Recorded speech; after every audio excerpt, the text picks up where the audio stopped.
기도하시겠습니다. 주 예수님 감사합니다. 이 땅에 오신 하늘의 생명이신 주 예수님, 영원한 생명, 하늘의 생명, 신성한 생명이 우리 안에 더 넘치게 하옵소서. 우리들을 더 사용하여 주옵소서. 우리들을 더 사로잡아 주옵소서. 우리들이 그리스도의 포로도 되게 하시고 그리스도의 노예도 되게 하여 주옵소서. 우리 속에 있는 허탄한 것들을 태우시옵소서. 아이성의 왕으로 주님을 대적하였던 나의 교만도 잡히게 하여 주시고 십자가에 이미 못 박게 하셨음을 감사합니다.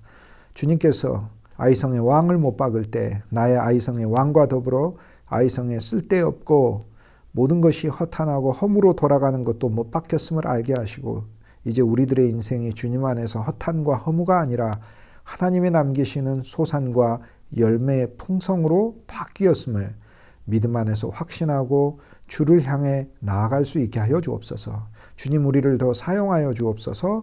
우리에게 더 일을 주옵소서.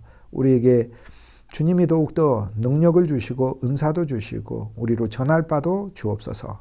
주 예수님 그리스도를 위하여 일생 유익하게 하시고 주님께 참으로 우리의 모든 바가 다 활용될 수 있게 하여 주옵소서. 당신의 귀한 종들을 머리부터 발끝까지 세심하게 살피시고 저들을 통하여 주 예수의 이름과 왕국이 확장되게 하여 주옵소서. 베델을 짓게 하옵소서.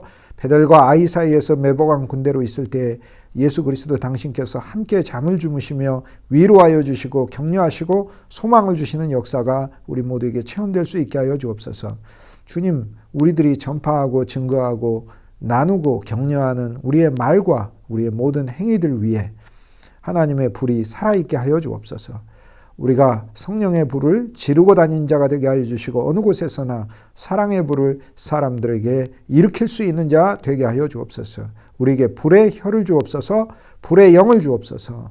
그리스도 예수 당신을 향하여 생명의 진리의 병사로서 주를 향해 쓰임받고 전투하며 이 땅을 향해서 진군할 수 있는 저희들 되게 하옵소서. 아름다우신 주 예수 그리스도 영원하신 이름 받들어 간절히 축복하고 감사하고 기도합니다. 아멘. 여호수아의 각 장마다 가장 많이 나오는 단어들이 있다고 말씀드렸죠. 여호수아 3장에서는 언약궤라는 단어가 제일 많이 나오죠. 7번이나 나옵니다. 여호수아 4장에서는 요단이라는 단어가 17번이나 나옵니다. 그리고 돌이라는 단어도 8번이나 나와요. 여호수아 5장에서는 할례라는 단어가 제일 많이 나오죠. 그러므로 이 단어가 제일 많이 나온다는 성경에서 제일 많이 나 할례라는 단어가 여호수아 5장에 제일 많이 10번이나 나와요. 그러므로 여호수아 5장은 우리 마음의 굳은 살들을 벗겨내는 것이고 우리 육체의 할례를 받아야 되니까 내 육체를 신뢰하고 사는 게 아니라 십자가의 할례가 적용됐으니 우리가 이 하는 모든 일들에 그리스도 예수의 남은 고난을 우리의 육체에 채우는 일로서 우리가 사는 것이지 내가 잘나고 똑똑하고 남보다 훨씬 더 우수하기 때문에 하는 게 아니라는 것을 알아야 합니다. 그것을 안다면 내 육체로 무언가 했을 때 안 되는 것도 너무 자학하고 그럴 필요도 없습니다. 그리스도 안에서 그리스도를 통하여 우리는 무엇을 하는 자들이기 때문에 그렇습니다. 그러므로 그리스도 없이 혼자서 무엇을 했을 때 안 되는 일이 있다고 절망하는 것도 그것도 교만이지요. 또 주 예수의 이름 안에 했을 때 이 모든 것들은 주님께서 역사하셔서 우리에게 선이 되게 하시는 것입니다. 주님의 일이 남아있지요. 그러므로 우리는 우리의 할 일들을 하고 하나님은 하나님의 할 일들을 우리에게 보이실 것입니다. 여호수아 6장은 나팔이라는 단어가 성경에서 제일 많이 나온다고 하죠. 15번이나 등장합니다. 여호수아 6장은 나팔장, 여호수아 5장은 할례장, 여호수아 4장은 요단장, 여호수아 3장은 언약궤장이죠. 여호수아 7장에서는 선택이라는 단어가 제일 많이 등장했다고 했잖아요. 뽑혔다. 유다 지파 세라의 자손이고 세라에서 삽디에서 갈미의 아들 아간이 뽑혔다. 여호수아 8장은 복병이라는 단어, 매복, 복병, 숨어있는 병사, 숨어있다, 엎드려 있다. 이 단어가 성경에서 제일 많이 나옵니다. 10번이나 나옵니다.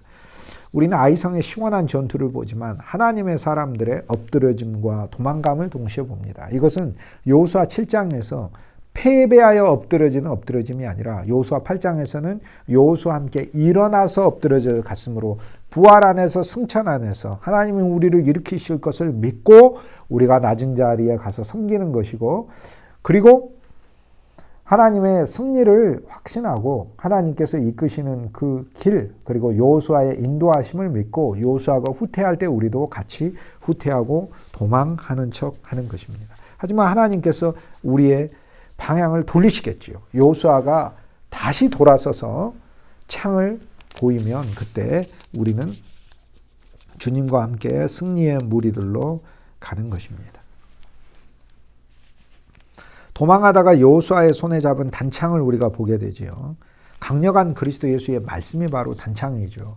그 단창을 보고 매복하는 군대가 안에서 불을 지른 것을 우리가 동시에 하나님의 말씀에서 보게 됩니다. 여호수아의 단창이 있고 매복하는 군대는 안에 불을 질렀고, 이제 함께 한 주력의 부대는 각자 자신의 칼을 가지고 아이성의 주민들을 향하게 됩니다. 그러므로 여기에서 무기가 하나가 나오는데 그게 여호수아의 단창이고 또 다른 하나는 백성들의 칼입니다. 그런데 그것이 같은 방향이에요. 도망할 때도 같은 방향, 아이성을 공격할 때도 같은 방향입니다. 이것은 무엇을 나타냅니까? 즉 오늘 우리들이 사용하는 무기, 즉 하나님의 말씀은 그리스도 예수의 말씀과 병행을 이루어야 된다는 것을 이야기합니다. 여호수아 8장에 보면은 중보하는 예수님이 있죠. 하나님으로부터 뜻을 받아서 이 전략을 알려주고 이끄시는 예수님이 있고, 지도하시는 예수님이 있고, 매복하시는 예수님이 있습니다. 함께 주무시는 예수님이 있고, 그리고 병기를 내세워서 직접 앞에서 싸우시는 예수님이 있습니다. 여기에는 행진도 있고요. 그리고 후퇴도 있습니다. 여기에는 매복도 있습니다. 그리고 공격이 있고 승리가 있습니다. 오늘 우리 기독교는 일방적으로만 우리의 방식으로 승리하는 것이 아닙니다. 어떨 때 기독교는 져야 하는데, 어떨 때 기독교는 사회를 기어코 이겨먹으려고 합니다. 어떨 때 기독교는 이념의 포로가 되어 있습니다. 여러분, 지난 20세기에 기독교의 3대 적이 있습니다. 제일 첫 번째가 공산주의죠. 얼마나 많은 교회들은 물리적으로 없앴습니까? 두 번째 적은 이슬람이죠. 2000년 역사에 가장 강력한 세력 확장을 보이고 있습니다. 물리적으로 기독교를 핍박하고 있습니다. 세 번째 적은 뭡니까? 자본주의입니다. 어렵고 힘들 때 하나님을 의지했는데 돈도 많이 벌게 되고 지위도 높아지고 사회도 잘 살게 되니까 서구도 그렇고 한 개인도 그렇고 하나님을 등한시하게 되고 바알과 아세라를 섬기게 됩니다. 여러분, 이스라엘의 대적은요, 이스라엘 옆에 있던 외적만이 대적이 아닙니다. 이스라엘의 적이 느부갓네살의 바벨론 군대만 이스라엘의 대적이고 아시리아만 이스라엘의 원수라고 생각하십니까? 이스라엘의 진정한 원수는 우상입니다. 우상. 바알이 있는 것입니다. 오늘 그리스도인들이 자꾸 적을 한정시켜가지고 이것이 기독교를 파괴한다, 또 이것이 기독교의 적이다, 그런데 그 그릇된 생각입니다. 사실 주 예수 그리스도 아닌 전체가 예수님의 적입니다. 적 그리스도는 예수 그리스도 아닌 모든 것이 적 그리스도입니다. 로마서 14장 가장 마지막 절 보세요. 23절. 믿음에서 나오지 않은 모든 것이 죄니라. 모든 것이 죄. 믿음에서 안 나온 모든 것이 죄입니다. 믿음으로 하지 않은 민주주의도 죄고 믿음으로 하지 않는 자본주의도 죄입니다. 다 죄입니다. 그리스도 예수 그분만이 오늘 우리들에게 실제인 것입니다. 오늘 이 땅에 있어서 기독교가 진정으로 승리하는 방법에 대하여 여호수아 8장은 시사해 주는 바가 참으로 많은 것입니다. 아이성에 있어서 쓰레기 더미 다 불로 태우고 이것을 아이성의 왕도 죽이고 그 위에 돌덩이를 쌓아 놓습니다. 잿더미가 이제 시커멓게 그을은 돌들을 잿더미를 돌들로 이렇게 쌓아 놓습니다. 한 면에서요, 우리는 아이성의 잿더미로 보여야 됩니다. 아이성이 화려하게 서 있는 자로 보이는 게 아니라 나와 여러분들이 한 사람 한 사람이 불에 탄 재들로서, 불에 탄 돌덩이들로서 보여줄 필요가 있는 것입니다. 아, 저 사람에게서는 세상이 불탔구나. 저 사람에게서는 인생의 사람들이, 이 세상의 사람들이 중요하다고 생각하는 그런 요소들이 불탔구나 라는 것이죠. 이것이 바로 바울이 갈라디아서 5장 24절에 나의 정과 욕심이 십자가에서 못 박혔다고 그러잖아요. 그러므로 오늘 우리들의 목표와 비전은 전혀 다른 것입니다. 12,000의 진멸이 새 예루살렘의 인구수 14만 4천을 이야기를 하죠. 이건 12,000, 즉 우주적인 하나님의 사람들이 14만 4천 명만 있다는 뜻이 아니고요. 12,000이라니까요. 야곱의 형제들이요, 가족들이요, 하나님의 가족들이요, 예수 그리스도의 제자들이다라는 이야기예요. 그것이 바로 우주적으로 있다라는 얘기입니다. 성경은 신비한 영적인 언어입니다. 어리석게 문자적으로 해석하면은 뱀이 우리를 속였다고 해서 뒷동산에 뱀 잡으러 다니는 땅꾼 되어야 된다는 식으로 성경을 보게 되어 있습니다. 아이성의 왕이 이끌려져 나와 있습니다. 십자가에 못 박힙니다. 백성만 죽으면 안 되는 것입니다. 왕이 십자가에 못 박히는 것입니다. 우리는 그리스도 예수의 말씀을 통하여 우리가 죽어야 되는 사실을 아는데 궁극적으로는 내가 왕 노릇하려고 하는 아이성의 왕으로서의 나의 옛사람도 죽어야 하는 것입니다. 나의 옛사람이요, 어떤 세상의 백성 한 사람으로서만 죽었다고 생각하지 마십시오. 나의 옛사람은요, 정말 여호수아를 공격하고 대적했던 아이성의 왕 같은 존재였습니다. 이 아이성의 왕은 죄고 사탄이죠. 그런데 아이성의 왕과 함께 같이 왕 노릇했다고 하잖아요. 로마서 5장에 이미 우리가 살펴보았습니다. 그러므로 이 아이성의 왕이 끌려 나온다는 것을 보면서 내가 이렇게까지 하나님을 대적하고 그리스도를 대적했던 존재라는 사실을 우리는 알아야 하는 것입니다. 여러분이 예수님 없이 혼자 착한 일을 하는 것도 예수님을 대적하는 겁니다. 착한 일도 예수님을 대적한 일이 될 수 있다는 거 우리는 볼 필요 있습니다. 그리스도 예수 안에서 이제는 어떠한 일이든지 우리가 해야 하는 것이지요. 아이성은 쓰레기더미여서 주 예수님을 만나기 전에는 모든 일은 다 헛되고 했더니 헛되고 헛돼요. 전도서 1장 1절과 2절 시작하자마자 헛되다가 6번이나 나오고 30번 이상이나 헛되다를 얘기해요. 그런데 인생은 헛되죠. 그런데 성경은요, 또 전도서는 우리 인생이 헛된 것만 가르치기 위해 있는 게 아니고 그 헛되다란 단어는 아베르란 단어인데 텅 비었다는 뜻이에요. 그런데 이것을 그리스도가 채우러 오셨다는 겁니다. 그러므로 그리스도 예수 안에서 저와 여러분의 인생은 헛되지 않습니다. 썩을 것 안에 썩지 않을 것이 심기어졌다고 그러잖아요. 그러니 어찌 헛되요? 헛되지 않습니다. 하나님은 우리 인생이 헛되지 않게 하시는 거죠. 그러면 우리는 허무하다라는 생각이 들면서도 동시에 하나님이 우리가 허무한 인생으로 끝나지 않도록 우리를 채우셨구나라는 것을 우리가 알게 됩니다. 여호수아 8장에 보면은 십자가에 못 박힌 게 나오잖아요. 이거 얼마나 놀라운 이야기예요. 그러므로 아이성의 왕에 못 박힌 게 주 예수 그리스도의 십자가에서 나도 못 박힌 것을 보는 거예요. 강력한 이 세상에 내 인생의 왕으로 생각했던 나도 못 박혔고 그 왕들이 다 죽잖아. 여러 왕들이. 그러니까 나라는 왕만이 아니에요. 사탄도 못 박혔어요. 그러면 우리들이 싸울 것은 육체 아니요. 우리들이 싸울 것은 혈기 아니요. 마귀 권세에 힘써 싸워. 그 힘써 싸운다는 얘기는 우리 노력으로 이긴다는 게 아니라 이미 주님이 이겨놓으셨기 때문에 영원에서 끝난 존재들임을 알고 시간 안에서 우리가 가르쳐주는 거. 너네들은 이미 끝난 존재야 라는 것을 가르쳐주는 거. 그것이 바로 우리의 대적이에요. 대적한다는 게 우리 노력으로 가까스로 이기니 마느니 하는 것이 아니에요. 우리 안에 그리스도가 계셔서 얼마나 놀라운 능력을 가지신 분인지 몰라. 예수의 말씀 한마디에 2000이나 되는 귀신도 벌벌 떨 정도로 우리는 능력 있는 자가 된 것인 이 놀라운 진리 안에 우리가 있음을 볼 필요 있습니다. 아이성의 왕의 시신은 성문 앞에 내던져져서 성문 앞에 그곳에서 돌 무더기가 만들어져 있죠. 성문 앞은 통치자가 재판하는 장소잖아요. 자신이 재판하던 곳에 자기가 재판받았다는 사실을 우리는 깨닫습니다. 우리는 내가 이제 심판하고 재판하던 삶에서 내가 하나님 앞에 늘 재판받고 판단받는 삶으로 내가 판단하는 삶에서 내가 판단받는 삶으로 바뀌어진 것입니다.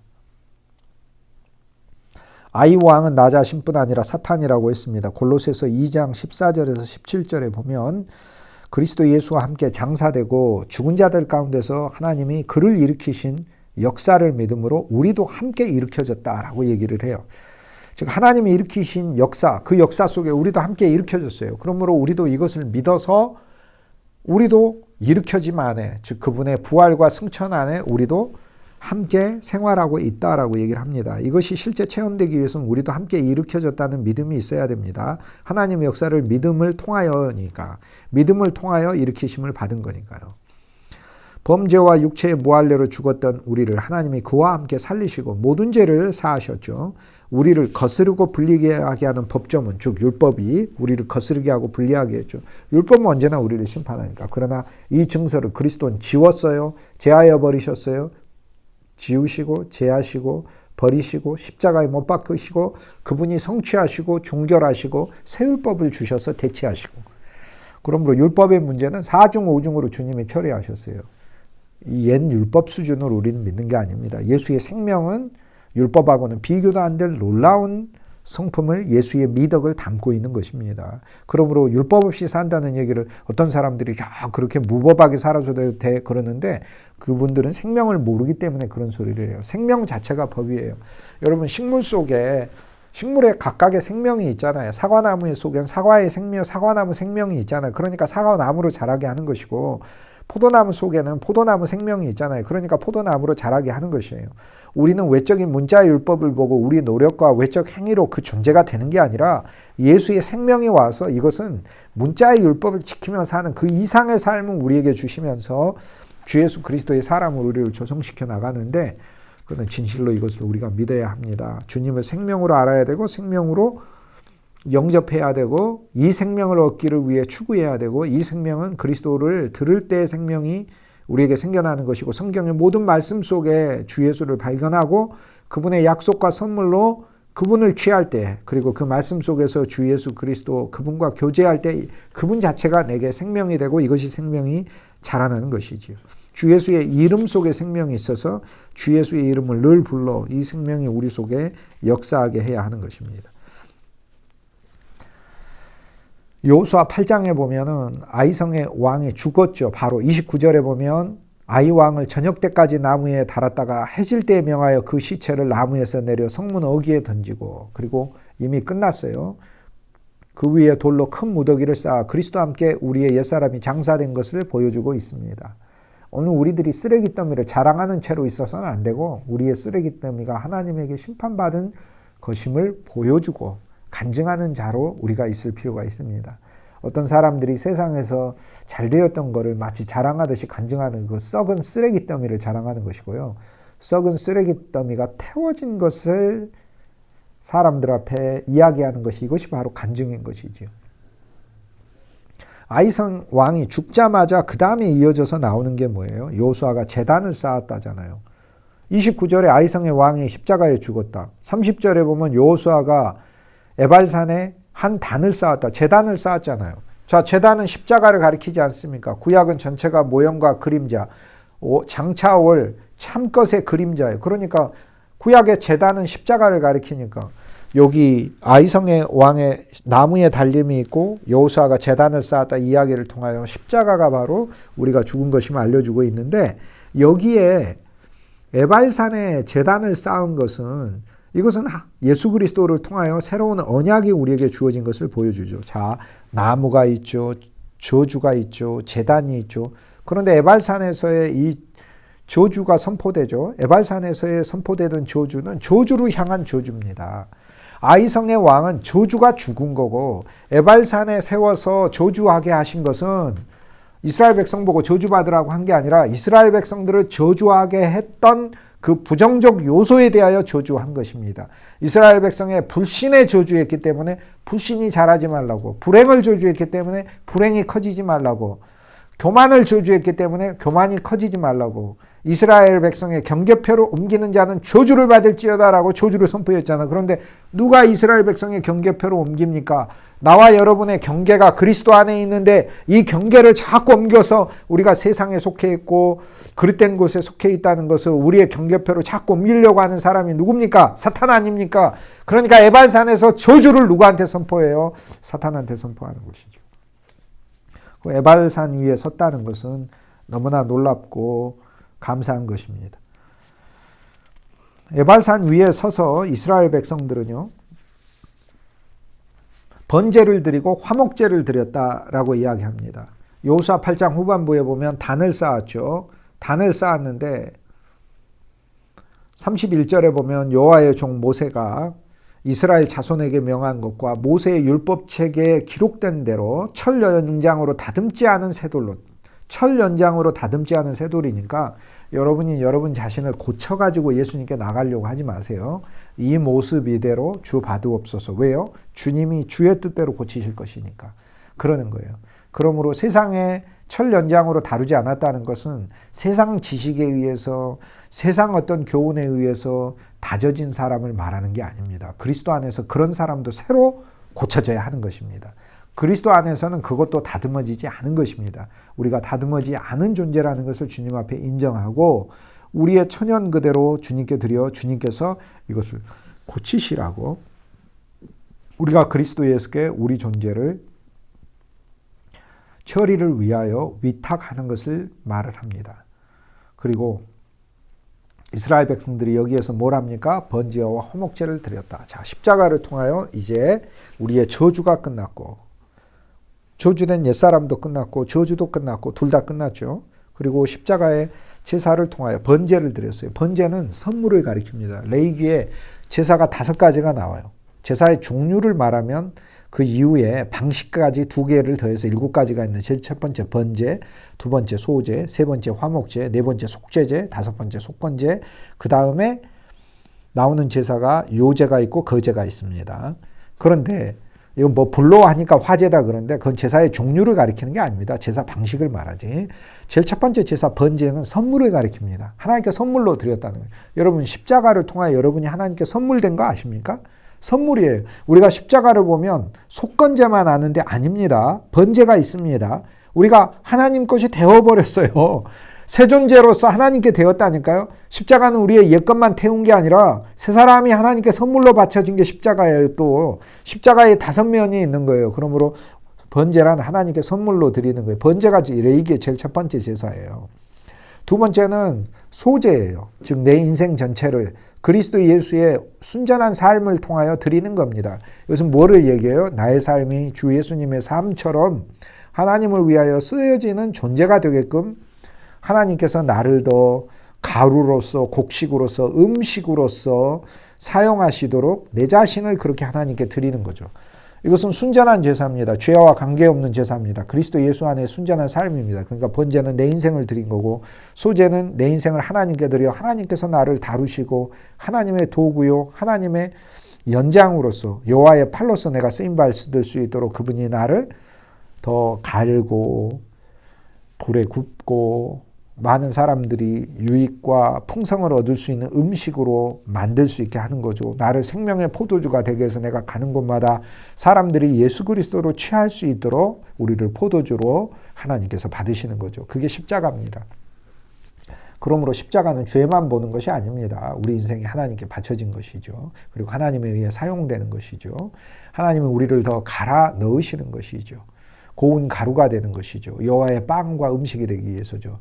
그 다음 세 번째가 화목제입니다. 하나님과 화목한 거예요. 이것도 죄의 개념을 넘어선 겁니다. 주 예수 그리스도는 화목제로서도 죽으셨어요. 주 예수 그리스도는 속죄제로 이제 네 번째 제사, 이 죄 자체를 없이 하시고 죄 자체를 완전히 주님께서 제하신 제사입니다. 그분이 죄가 되어 죽으셨으므로 나무에 달려서 저주받으셨으므로 죄가 되고 저주가 되고 나무에 달리셨으므로 그분 안에서 죄와 저주가 나무에 달려 죄와 저주가 저주를 받았어요. 죄도 저주받고 저주도 저주받았어요. 죄가 저주받았다니까요. 죄가 저주받아서 죄가 축복받은 게 아니라 죄가 저주받았어요. 죄가 축복받으면 죄가 30배, 60배, 100배가 맺히는 거고 저주가 축복받으면 저주가 날마다 자라나게 되는 거죠. 저주가 맺었습니다. 저주가 자라났네요. 저주가 싹이 났네요. 저주가 잎이 나고 저주가 열매가 맺었네요. 이렇게 하겠지만 예수님이 저주를 저주해버렸어요. 저주는 더 이상 커지질 않습니다.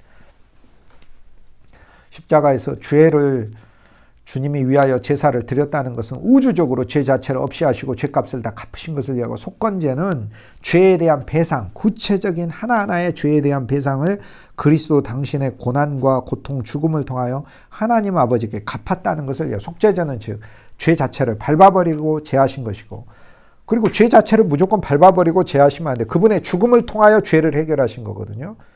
그런데 속건제는 그냥 무조건 없이 하면 안 돼요. 먼저 갚아야 돼요. 왜? 죄를 지었으니까.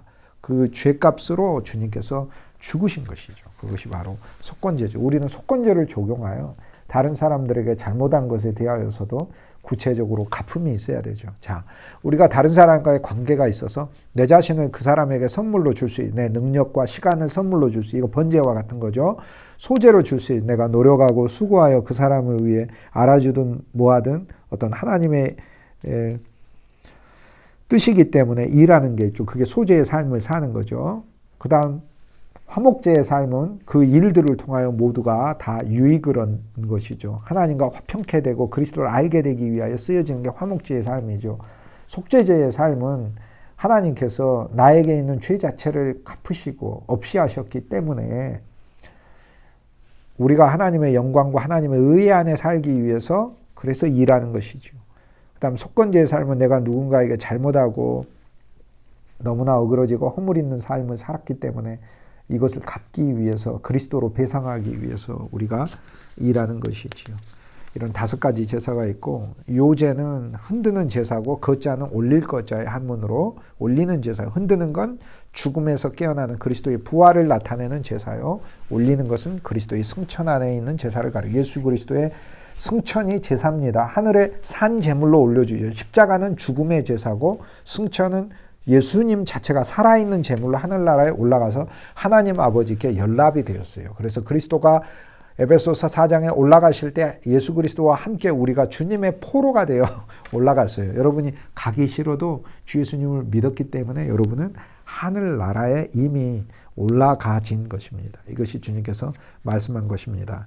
이제 제단을 쌓았다. 아이성 왕이 죽고 십자가가 있고 제단이 있죠. 십자가가 제단임을 보여주죠. 아이성 왕의 죽음만이 아니라 에발산 위에 제단이 세워졌고 그리고 그곳 위에서 번제와 화목제로 그리스도 예수를 누리죠. 우리가 주님과 함께 선물로 드려졌죠. 그런데 무엇을 위한 선물이에요? 새 예루살렘을 위한 선물이에요. 베델을 위한 선물이에요. 하나님의 집과 하나님의 왕국을 건축하기 위한 선물이에요. 그것을 위해 우리가 하나님께 드려졌다는 얘기예요. 그 다음에 화목제를 드렸잖아요. 하나님과 다시 화목하게 돼요. 아간의 죄로 인해 하나님과 불화했지만 이제는 여기 제사를 통하여 화목제를 통하여 화목하게 됐잖아요. 그리스도 예수가 우리의 화목제가 되셨잖아요. 그리스도 예수는 우리의 화목 제물이 되셨잖아요. 그리스도 예수는 모든 화목을 제단에서 이루시고 시은자에 있는 언약궤 뚜껑에 하나님의 품 안에 들어있는 그 화목의 완성까지 다 이루신 분이시죠. 그걸 우리에게 선물하셨어요. 그리고 화목제를 드린 다음에 여호수아 그 다음 뭐합니까? 모세에 기록한 율법을 이스라엘 자손의 목전에서 돌에 기록하잖아요. 그래서 구약은 돌에 기록하고 이 돌은 모형이고 그림자니까 참돌은 누구예요? 우리들이죠. 너희들도 산돌로서. 그러니까 오늘 저와 여러분이 돌로서 하나님의 이 생생한 말씀이 우리에게 기록돼야 돼요. 이제 여호수아 8장 들으셨잖아요. 아, 나는 매복의 군대가 되어야 되겠구나. 주 예수님이 나의 대장 되시는구나. 주 예수님이 나를 매복하라고 하면 매복해야 되겠구나. 주 예수님이 나를 이끌고 외치시게 하겠구나. 주 예수님이 나를 도망가게도 하시지만 어느 날 주님이 창을 향해서 쓰레기 더미를 향해 내밀 때 나 역시 주님과 함께 강력한 권세로 승리를 마침내 맛보겠구나 라는 것을 알게 되는 거죠. 이렇게 이거를 우리 자신의 색이라고요. 근데 그분이 새기신다고요. 주님이 새기신다고요. 오늘 저와 여러분이 앞으로 하는 이 모든 사역에서 이번 강의뿐만 아니라 앞으로 하는 모든 사역에서 그리스도가 실제로 저와 여러분을 돌로서 하나님의 말씀을 강력하게 새겨주시는 체험들이 매일매일 있어야 하는 것입니다. 저 역시 하나님이 저를 돌로 삼아서 새기니까 아는 것이지 새기지 않고서 뭐 내가 어떻게 압니까? 새기지 않고서는 내가 알 수가 없는 거죠. 그런데 그분이 돌에 새겼을 뿐만 아니라 33절에 보면 온 이스라엘과 그 장로들 그리고 유사들과 재판장과 본토인 이방인까지 자 여기 이 말씀에 보면은 여러 종류의 사람들이 나옵니다. 여호와의 언약궤를 맨 레위 사람 제사장 앞에서까지 궤의 좌우에 서서 절반은 그리심산 위에 서고 절반은 에발산 위에 서서 여호와의 종 모세가 이스라엘 백성에게 축복하라 한 대로 명해서 했더라라고 해요. 근데 여기 축복만 나오죠. 그런데 그리심산에서는 저주하라고 했는데 저주도 오늘 우리들에겐 축복이죠. 왜요? 아니 우리의 불행을 저주해야 했으니까 우리한테 축복이죠. 그러니까 저주도 축복입니다. 자, 이스라엘이 이렇게 있고 갈릴리 호수가 있고 요단강이 흐르고 사해바다가 이렇게 있습니다. 여기 여리고성이 있고 여기가 산지죠. 산지, 이렇게 산지. 아이성 중앙에 올라왔습니다. 그 옆에 베델이 있고 여기서 쭉 더 올라와서 이스라엘 사마리아 산지. 자, 이곳에 가면 이제 북쪽으로 가는 내려가는 관문이 되는 것입니다. 사마리아 산지, 여기 세겜이 있어요. 야, 족장들의 도시에 왔네요. 여기 아브라함이 세겜에 처음 와서 살았고 여기에 야곱이 세겜에서 그의 자녀들과 함께 있었잖아요. 야곱의 딸 디나가 세겜 족속에게 모욕을 당했지요. 능욕을 당했지요. 야곱의 아들들이 거짓으로 세겜 사람들을 죽이고 원수를 갚는다고 하면서 혈기를 있는 대로 부렸잖아요. 자, 이것은 십자가를 이용하여 사람들의 생명을 살리는 것이 아니라 죽이는 어리석은 것을 말합니다. 그런데 이 세겜에서 떠나 어디로 가죠? 베델로 올라가자라고 하잖아요. 베델. 이 베델이 어디예요? 야곱이 하나님으로부터 비전과 꿈을 가졌던 곳 아닙니까? 베델에서 하나님의 사다리를 받자. 하나님의 집이로다. 그리고 내가 뭘 하겠다? 하나님의 집을 짓겠다. 야곱에 의해 지어진 하나님의 집은 성막과 성전만이 아니라 야곱의 후손으로 그리스도가 나시고 그 그리스도를 통하여 저와 여러분이 하나님의 집으로 태어나고 우리들이 연합하여 우리들의 가정과 교회가 하나님의 집이 되며 새 예루살렘이 하나님의 집이 되는 거죠. 이렇게 베델은 확장합니다. 저와 여러분은 이 새 예루살렘의 비전을 위해 있는 거예요. 그러므로 나와 여러분이 그냥 개인적으로 변화되는 게 기독교의 목적이 아닙니다. 변화는 하나의 과정일 뿐이고 변화도 하나의 한 단계일 뿐인 거예요. 그리고 변화도 하나의 주제일 뿐인 거예요. 궁극적인 건 새 예루살렘인 것이지요.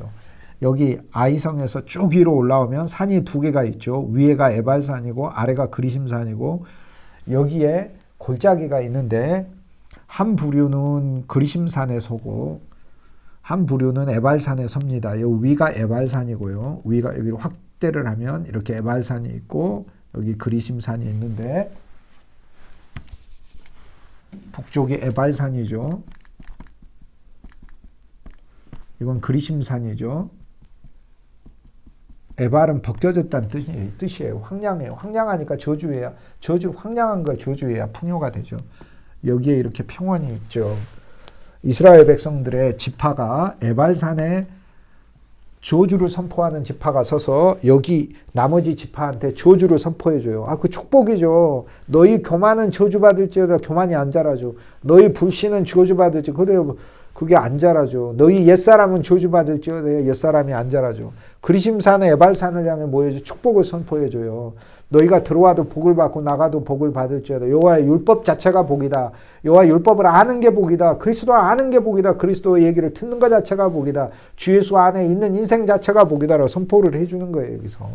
오늘 우리들에게는 이 두 개가 매일 필요합니다. 우린 그리심에 서서 하나님이 내 인생을 축복하셨다는 걸 늘 선포해줘야 돼요. 우리 자녀들에게 늘 축복을 선포해줘야 돼요. 하나님 너의 인생을 축복하신다. 이 죽일 놈아, 미련한 놈아, 바보 같은 놈아, 몹쓸 놈아 하지 말고 망할 놈아 하지 말고 하나님이 널 진짜 축복하신다. 하나님이 이미 축복하셨다. 그리심산에 서서 선포하고 그 다음 에발산에 서서 저주를 선포해야 돼요. 너의 인생을 패배로 하는 저주를 내가 저주한다. 너 불행을 저주한다. 너의 교만을 그건 교만아 잘하지 마라. 너의 무지를 저주한다. 무지야 잘하지 마라. 너의 어리석음을 저주한다. 너 어리석음아 커지지 마라. 너는 앞으로 지혜로울 것이다. 이렇게 이제 에발산에선 저주를 선포를 하죠. 자, 여기까지 이끌고 올라갔다는 건 자, 순식간에 여호수아 8장에 있어서 이스라엘이 이 정도까지 영역을 확장했다는 것을 이야기합니다. 여호수아 8장에 와서 주 예수님과 함께 갔더니 우리가 매복도 하고 성 안에 하나님의 불을 사랑의 불, 은혜의 불을 지르는 사람으로 가고 여러분 일터와 가정에서 사람들 화를 돋구는 화불을 던지는 자가 되지 말고 복음의 사랑의 불을 던지는 자가 되어야 되지 않겠습니까? 그런데 그렇게 되면 우리가 순식간에 하나님의 축복과 저주를 선포하는 자로 쓰임받는다는 것을 이야기해요. 이렇게 우리의 영역이 확장된다. 그리스도 예수가 땅이시잖아요. 주님의 땅 안에서 이 비전들을 즉 세겜 요 옆에가 세겜이에요. 세겜 옆에 있는 산이에요. 두 산이에요. 그러니까 세겜이에요. 이 중간이 세겜이에요. 바로 옆에 있는 두 산이 위는 에발이고 아래는 그리심산이에요. 여기에서 축복과 저주를 선포합니다. 자, 8장 후반부에 보면 여호수아가 아이성의 왕을 죽였죠. 십자가에 매달렸죠. 그리고 제단을 세웠다. 제단이 십자가, 저주를 죽인 십자가, 세상의 옛사람과 허탄한 교만한 거를 다 태운 십자가이면 알죠. 그런데 이 십자가는 동시에 하나님께 번제예요. 번제를 드렸고 이스라엘 백성들이 그 다음 화목제를 드렸죠. 이제는 우리가 그리스도 예수의 십자가를 통하여 언제나 하나님과 화목합니다. 하나님과 불화하지 마시고 하나님은 우리한테 큰 감정 없으세요. 그러니까 너무 어두운 마음으로 하나님을 대하지 말고 우리가 죄인인 거 충분히 하나님은 알고 계셔요. 하지만 예수의 피로 씻음받은 존재이니까 언제나 주님께 감사함으로 나아가는 저와 여러분이 되어야 되겠죠. 그러한 존재로 있고 그 다음에 이스라엘 백성들을 제단 돌들처럼 여겨서 하나님께서 그들을 돌에다가 율법을 새겼다는 이야기는 오늘 우리들이 그들과 마찬가지로 하나님의 살아있는 산돌이 되어 하나님의 세율법, 즉 예수의 법이 우리에게, 예수님이 우리에게 새기고 이 돌들을 세워서 하나님의 전을 짓는 것을 알 수 있습니다. 이제 하나님의 전과 하나님의 가정이 돌들로서 세워져 있죠. 돌들로 세워져 있는 이거 율법이 새겨진 돌들이어야 돼요. 즉 예수 그리스도가 새겨지는 돌들, 그리스도를 새기는 사역을 우리가 해야 되는 거죠. 그리고 이 돌들을 세우는 사역에 이어서 절반은 그리심의 절반은 에발산 앞에 섰습니다. 그리고 모세가 이스라엘 백성에게 축복하라고 명한 대로 했더라. 여호수아가 했더라. 즉 하나님의 율법이 축복하는 걸 누가 축복해요? 예수 그리스도가 축복하잖아요. 그런데 율법엔 저주도 있는데 그럼 예수님이 저주로 하지만 예수님이 저주로 그분이 받으셨잖아요. 이사야 53장 그가 징계를 받고 그가 채찍에 맞고 그가 수치를 당하고 그가 능욕을 당하고 그가 질고를 져서 우리에겐 사함이 있고 우리에겐 치유가 있고 우리에겐 하나님의 영원한 용서가 있고 구원이 있다고 우리에겐 소망이 있다고 얘기하잖아요. 악을 골짜기에 소망의 문을 여신 분 아니에요. 그러니 저주는 그분이 받았고 축복은 우리에게 넘겨주셨잖아요. 얼마나 감사해요. 에발산과 그리심산에서 이스라엘 백성들이 어떻게 있었는가, 어떤 지파들이 서 있었는가 한번 볼까요? 자,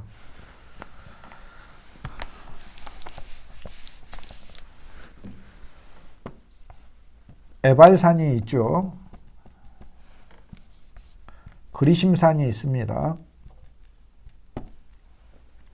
여기에 6지파가 서죠. 여기에도 6지파가 섭니다. 그런데 어떤 사람들은 이렇게 얘기를 해요. 여기 에발산 저주를 선포하는 지파인데 여기에는 야곱의 아들들 중에 좀 열등한 아들들이 섰다. 즉 종의 아들들. 단, 납달리, 갓, 아셀이 종의 아들이잖아요. 빌하가 레아의 여종인 실바와 라헬의 여종인 빌하가 아들 둘씩을 낳죠. 그래서 빌하가 단과 납달리를 낳고 레아의 여종인 실바가 갓과 아셀을 낳습니다. 그래서 여종의 아들들이 섰기 때문에 여긴 조금 열등한 곳 아니냐, 열등한 곳을 저주를 선포하는 곳에 섰다 그러는데 그게 아니라 이곳에 서게 되면 여기에서 외치는 얘기를 들으니까 무슨 얘기를 들어요? 여기는 저주고 여기는 축복을 선포하니까 선포를 여기다 선포하고 여기다 선포하니까 여기는 축복을 듣게 돼 있는 거예요. 연약한 자들에게 하나님의 축복을 듣게 하시고 여기는 잘난 아들들이 여기가 있게 되는데 여기에는 요셉과 베냐민, 일단 잘난 아들이죠. 사랑받는 아들이죠. 요셉도 어려서 색동원 입고 베냐민도 아버지 야곱이 얼마나 끔찍이 아꼈습니까? 여기 그리심산에 있는 6지파 요셉과 베냐민이 있고요. 그 다음에 레아에게서 난 아들 중에 유다, 레위, 시므온, 이사갈 이렇게 장자 역할을 하는 유다와 그리고 튼튼하고 일 잘하는 아들들 아주 성격 강한 아들들 이 아들들을 이렇게 1, 2, 3, 4, 5, 6 지파를 그리심산에다가 세웁니다. 레아에게서 낳은 아들 라헬에게서 낳은 아들을 세워요. 그런데 여기는 여종의 아들들이다. 여종의 아들들은 축복을 더 들으라고 하나님 일부러 이곳 세웠고 여기서 저주를 선포하는 건 여기 잘난 아들들은 하나님께서 우리가 교만하지 말라고 하시고 불신을 갖지 말라고 하시는구나 라고 더 경계하라고 하나님 이곳에 세우신 거예요. 이게 하나님의 섭리입니다. 그래서 레아에게서 합법적 아내죠. 6 아들을 낳는데 르우벤, 시므온, 레위, 유다, 이사갈, 스불론에서 첫 번째 아들과 마지막 아들을 여기다가 넣어서 쌉니다. 첫 번째 르우벤 여기에 놓고 이사갈, 스불론을 여기서 넣어서 이렇게 6지파가 이 위에 서요. 그래서 실은 쌓여져 있어요. 레아의 아들들에 의해 쌓여져 있고 여기에는 나머지 아들과 라헬의 아들이 같이 있습니다. 그래서 차별이 없습니다. 하나님은 오히려 연약하지만 축복을 듣게 하기 위하여 저주의 산에 서게 했고 저주의 산에선 이곳을 향하여 하나님이 저주를 저주하셨음을 이들로 하여금 듣게 하여 더 겸손하고 섬기는 지파가 되게 한 것이지요. 마지막 부분에 여호수아가 이 모든 말씀을 이스라엘 백성에게 낭독을 했어요. 그곳에서 여기에 있는 모든 사람들이 성읍에 있는 모든 사람도 다 죽었다고 하잖아요. 성읍에 있는 남녀노소도 다 죽고 그곳에 있는 심지어 어린아이들, 거민들까지 34절을 보면 아이성의 모든 거민이 다 죽었어요. 아이성에 있는 모든 거민이. 그러니까 그리스도 안에서 우리는 어려도 죽은 거예요. 그런데 여호수아 8장 후반부에 보면 예수 그리스도의 십자가를 통하여 부활을 통하여 우리는 새로운 존재로 에발산에 쌓여진 한 단이 예수 그리스도의 단이며 이 돌단들은 바로 그리스도 예수의 사람들이죠. 새 예루살렘을 이루는 원형인 것이죠. 주님과 우리인 것이죠. 그래서 함께 신령한 집으로 지어져 가는 존재들인데 여기에 이스라엘 장로들, 유사들, 재판장들, 본토인뿐 아니라 이방인까지 다 서 있어요. 즉 하나님의 집에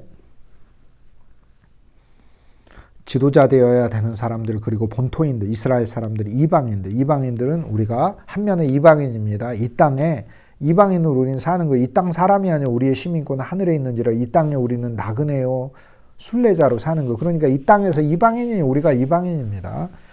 뭐 유대인 아닌 이방인 그런 정도로만 이방인 아니에요. 우리는 이 땅에서 이방인들이죠. 바로 이 모든 사람들이 다 서서 이들이 서서 하나님의 축복을 듣게 하였다라고 얘기합니다. 그리고 여호수아 8장 가장 마지막 절 34절과 35절에 보면 여호수아가 율법책에 기록된 대로 축복과 저주하는 율법의 모든 말씀을 낭독했다 그래요. 누가 얘기해요? 여호수아가 모세의 글을 다 낭독했어요. 자, 예수 그리스도께 이 말씀이 맡겨졌고 예수 그리스도가 우리에게 하나님의 율법을 말해야 주어야 됨을 보여주고 있습니다. 그런데 여기에서 모세에 명한 것은 여호수아가 이스라엘 온 회중에게 말하지 아니한 것이 없었다. 다 낭독하였는데 낭독하지 아니한 것이 없었다라고 얘기를 해요. 8장 34절과 35절이 같은 것 같은데 34절에서는 축복과 저주의 모든 말씀을 예수가 말씀했다라고 얘기하며 모든 말씀이라고 이야기하며 율법의 모든 내용이 그리스도 안에서 풀이되고 그리스도를 향하는 말씀이고 그리스도를 발견하는 말씀이고 그리스도가 오늘 우리들에게 직접 말해줘야 하고 예수님이 우리 안에서 이 계명을 이루시는 분임을 말씀해주고 있고 이게 34절이고 35절 그 다음 절은 이것을 예수님 그분이 다 낭독하는데 회중에게 낭독했다라는 겁니다. 회중, 교회에게 낭독했다. 그런데 그 아이에 여인이 있고 아이가 있고 동거하는 객들이 있다라고 얘기해요. 이것이 바로 우리의 삼중의 신분입니다. 우리는 회중이며 동시에 그 안에 그리스도의 정결한 처녀들이에요. 여자들이에요. 우리는 아이들이에요. 주님 안에서 자라나는 주의 자녀들이에요. 그리고 그들 중에 동거하는 객들이니까 우리는 이 세상에 나그네로 거하는 자들로서 주 예수의 말씀을 듣고 이것이 우리에게 새겨지는 자들이다라는 거예요. 34절에서는 객관적으로 예수님이 율법을 성경의 모든 부분을 우리에게 낭독하시는 분이세요. 저도 여러분의 낭독하고 있잖아요. 예수님의 이야기를 낭독하고 있잖아요. 그런데 35절에 있어서는 예수님이 들리게 하셨다라는 얘기입니다. 여기선 단지 낭독만이 아니라 모든 말씀을 예수님이 들리게 했다라는 거예요.